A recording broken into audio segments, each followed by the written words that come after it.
Hi everyone, my name is Chinique and today I'll be doing a chapter reading from the Earl's Scandalous Wager, written by Wareeze Woodson, presented by Itsy Booklet. Chapter 1.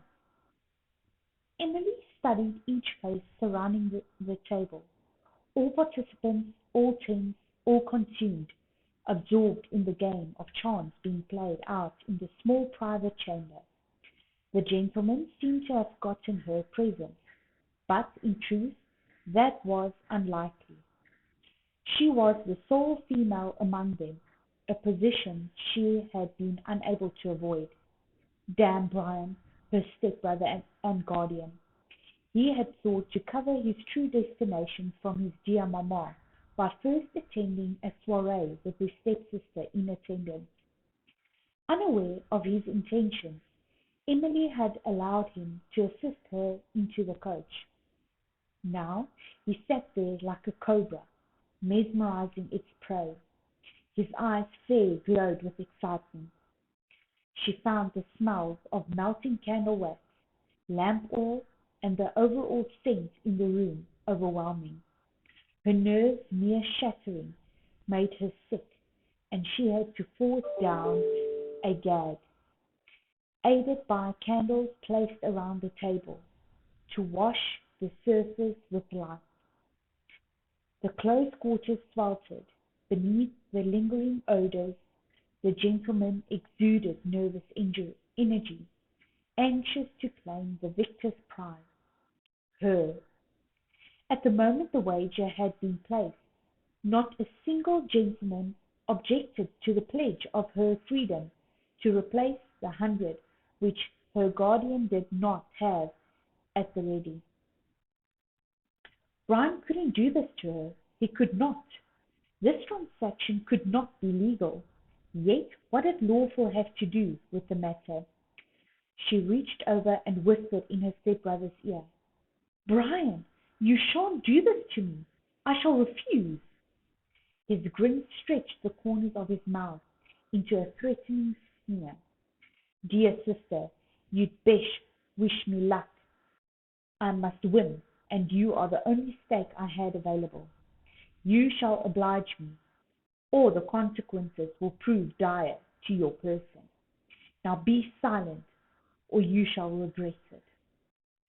Trapped in terror at his threat, she dared not utter another objection. What more could she say to bring him to reason? Hands clutched together and trembling from head to toe, Emily viewed the gentleman.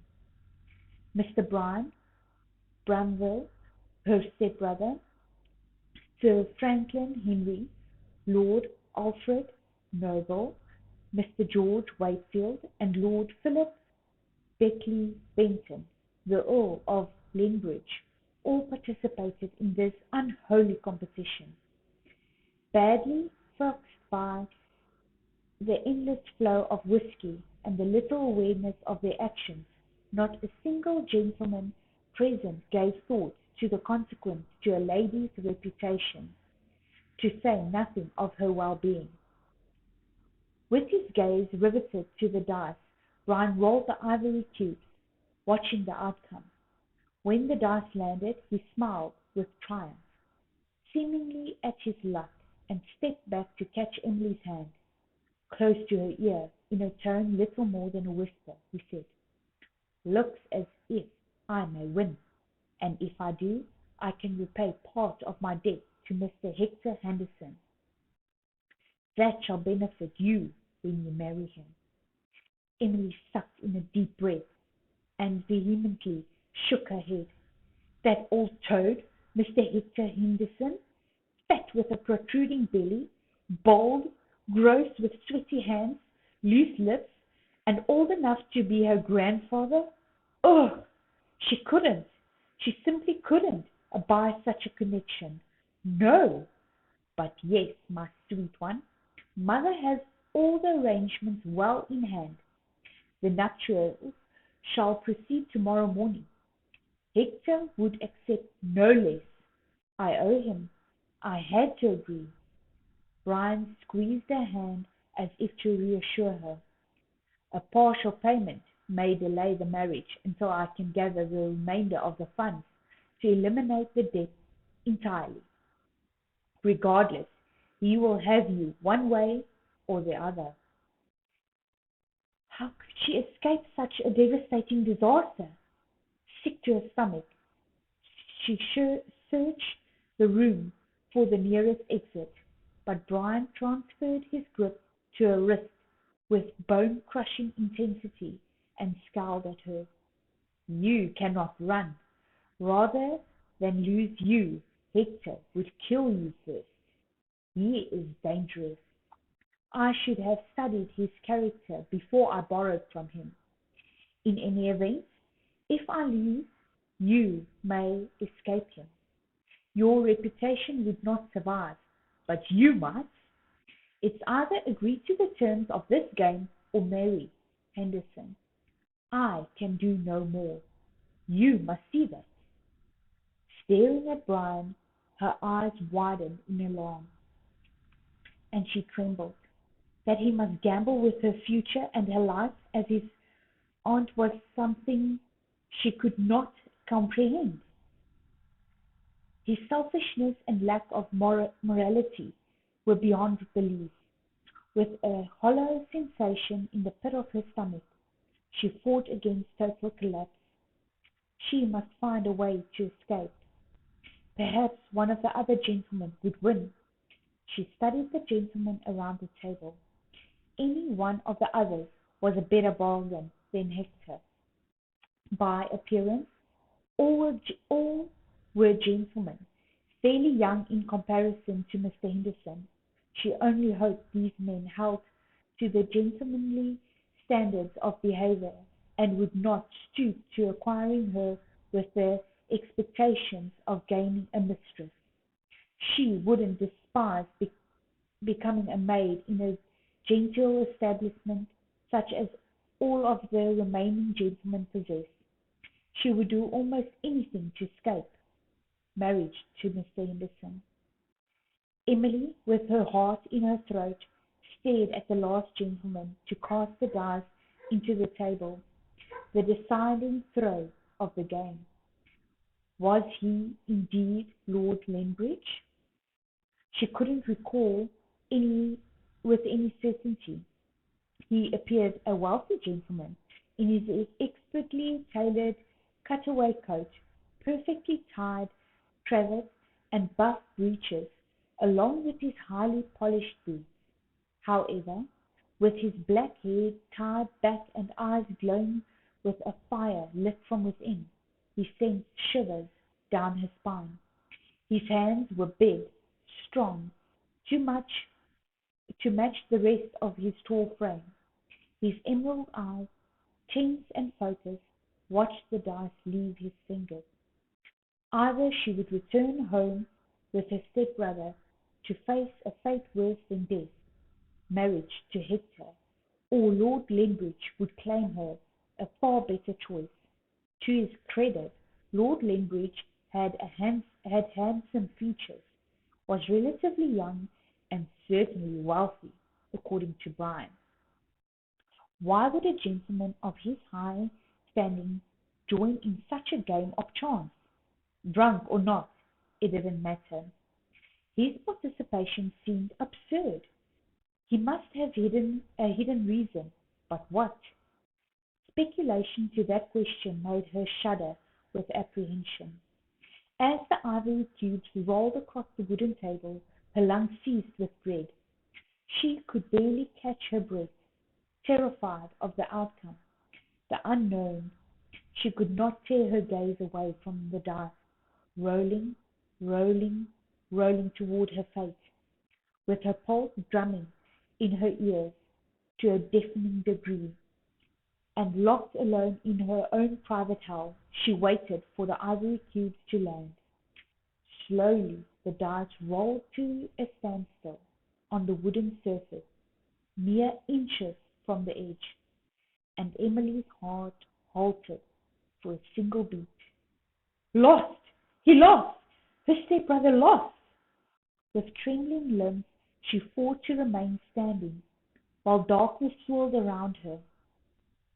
tearing her, tearing at her, trying to bring her down. She wouldn't give away. She would not. Swallowing the lump in her throat, she lifted her gaze to meet Lord Lethbridge's stare, glassy but intense, candlelight flickering in the depths of his eyes. Lord Lethbridge, unknown to her, his attitude completely restrained, his expression guarded. What manner of man was he? Still, thank God for her deliverance from Hector. Oculative sigh of disappointment filled the room, and the nervous energy exuded by all the gentlemen anxious to claim victory fell flat. Lord Lethbridge stared at the dice before his hard gaze clashed with Bramwell's shattered regard, his face pale, his countenance set. Lethbridge claimed his victory. "Seems the prize is mine." "One more roll," Bramwell pleaded, desperation ringing in his voice. Candlelight flickered across Lord Lethbridge's forehead, over his high cheekbones to the sardonic curve of his lips. He lifted his brow. "You have more to pledge?" Bramwell shook his head and lowered his gaze. "No, you've won. A damn lucky roll to be sure, but she is yours. I wish you joy of her." He raised his head and stared at Emily for a single moment, his face stiff with regret and shame. He tore his gaze away, his brows furrowed, his hands trembling. In a stern, steady tone, Lord Lethbridge said, "Please, please release my prize." After Bramwell glared at him and dropped his hold on her wrist, Lord Lethbridge switched his attention to Emily. With a harsh, determined look, he compelled her forward. She gasped, but she moved to his side. Stunned at what had happened, she raised her eyes only to meet the avid interest of Lord Alfred Noble for a second. The other gentlemen averted their eyes, including her stepbrother. She swallowed. A point of honor, Brian would force her to accompany the winner. After all, one always paid a gambling debt. Besides, she couldn't return to her stepbrother's house, where she would be forced to marry Hector. Brian didn't have the funds to clear his debt now. Emily flung her head back. She couldn't find a single ounce of sympathy for him. With a caustic glint in his eyes, heated and personal, Lord Lethbridge examined Emily from her head to the hem of her slightly faded satin gown. "You'll do. Not in the current fashion, but I find I favour dark hair instead of insipid blonde, soft golden brown eyes in place of dull blue. You are rather taller than the usual height of a young lady, not a long Meg, but tall by today's standard." Seemingly weighing some pressing matter, he stared at the shadows dancing with the flickering candlelight on the wall. For a brief moment his lips curved upward in a half smile, as if contemplating a victory over someone of considerable importance to him. "Yes, you will do splendidly." Emily swallowed. She would do for what? Lord Lethbridge seemed determined on a plan. She hoped he wasn't considering revenge against another lady with blonde hair and blue eyes. Those were the standards he measured her against. The result would likely rebound on her. Pulling some papers from his jacket, he strode over to his stepbrother. "To make this binding, please sign this paper." Bramwell snatched the pen and quickly scanned the document, leering with a sick expression on his face. Brian scribbled his name at the bottom of the page before shoving the paper back at Lethbridge. "Damn you!" Lethbridge accepted the signed document and stowed the paper in his pocket before striding toward the door. Over his shoulder he motioned to Emily. "Well, come along then." Emily stood frozen for a split second, her stomach in knots, with dread uppermost in her mind. What would happen to her next? Her tummy soared at the mere thought of what the future held. She moved to follow Lord Lethbridge out into the night, shivering in shock. Although Brian was her guardian, he had no right to do this to her, to place her in such a predicament, to gamble her away. She wasn't his slave, merely his stepsister. Giving her over to Lord Lethbridge could not be legal, regardless of the document Brian had signed. At least she was no longer on the auction block, and marriage to Hector was a thing of the past. She had been purchased by a final roll of the dice. If she could rise above her anger and weep, would tears aid her, or would Lord Lethbridge give her one of his bland stares, ignoring her distress? That seemed the most likely happening. He urged her toward a coach, with his emblem blazed on the door. A coachman climbed down and placed the steps on the ground. "You need a boost, your lordship?" "No, thanks. I'm a trifle shot in the neck, but I'll make it." He turned to Emily. "You." He frowned and grumbled. "What is your name? I forgot what Brumble said." "It's Emily." "That's enough. Here, let me help you inside." Stepping back, then forward again, his gait unsteady, he all but shoved her inside the carriage before climbing in after her.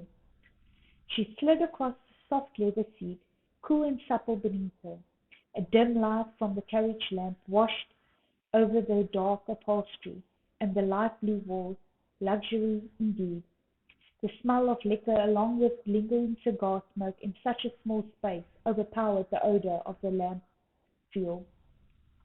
Climbing into the carriage behind her, Lethbridge said, "Beg pardon." He fished a paper from his vest pocket and waved it in her face. "See here, it is. Never let it be said a Lethbridge couldn't hold his liquor." He lowered his voice barely above a whisper. "A very special license, a trifle irregular, but I know the bishop. He will do the deed even in the middle of the night. For me he will. Henry knows where to go." With that he settled back and closed his eyes. A special license?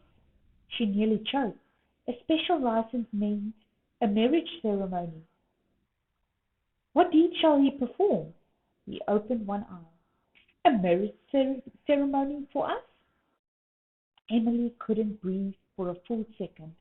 Gulping down a deep breath, she attempted to read his expression, to disclaim, to render her understanding false, and to wake from this nightmare.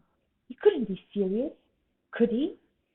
No, he was in the cups, deeply in his cups, incapacitated, out of his mind with drink, and not responsible for his statement.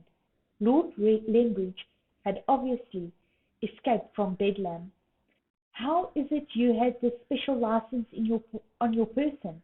He laughed a deep, bitter laugh. "I thought I had a use for the thing."